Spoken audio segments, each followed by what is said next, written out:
Hey, let me talk to you the way I wish someone had spoken to me before I upgraded.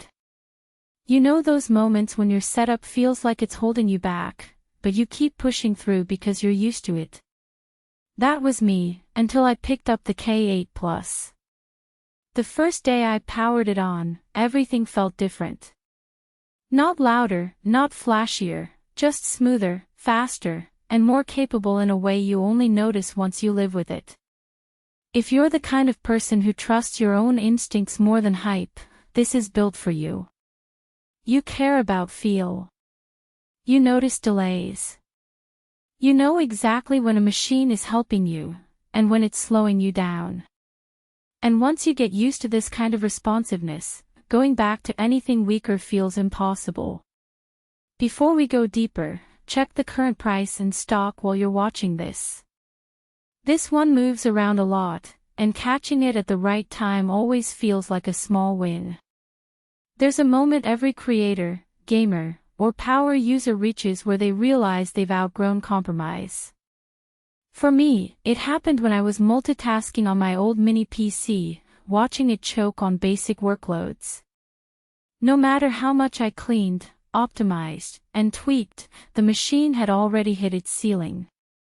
And you know when something is maxed out, you feel it every single day. The relief after switching to the K8 Plus didn't hit all at once. It showed up in small moments. Opening a heavy project and not waiting. Launching a game and not second-guessing the settings. Letting background tasks run without worrying about slowdown. That quiet confidence slowly becomes addictive. Daily use is where this thing earns its respect. Editing long footage with multiple tracks. Jumping into matches after work. Streaming while running a dozen browser tabs. Handling office tasks without a hiccup. Even hooking it up to a big screen with HDMI 2.1 and watching everything stay fluid. The Ryzen chip inside doesn't just feel fast, it feels like it was built to keep up with you, not the other way around. If you're thinking about getting it, take a second look at the pricing as you go.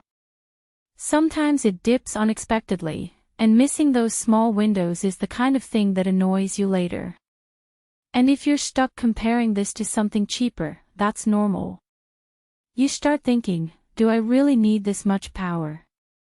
But here's the truth, every time you consider settling, you already know you'll regret it.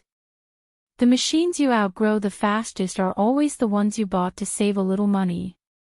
You won't outgrow this one for a long time. What surprised me most was how cool and quiet it stayed even under pressure.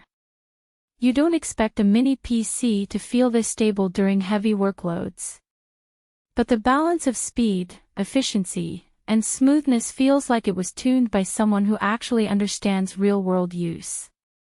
And there's a certain pride you feel when it's on your desk.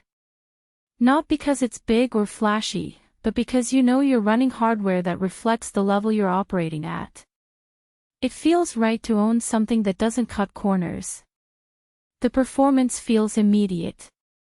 The multitasking feels limitless. The experience feels like stepping into a setup that finally matches the pace of your life. Fast enough to never slow you, reliable enough to trust daily, small enough to fit anywhere, strong enough to grow with your work, smooth enough to feel effortless. Only real downside is you might outshine your other gear, and once you get used to this speed, everything else feels outdated. And of course, if you're used to large towers, adjusting to a compact unit takes a day or two. At some point, comparison stops helping. You already know which one you wanted the moment you clicked on this video. Now it's just a matter of choosing the upgrade you won't regret. If you feel this is the right time, check the price and grab it while it's still available. You'll feel the difference the very first week.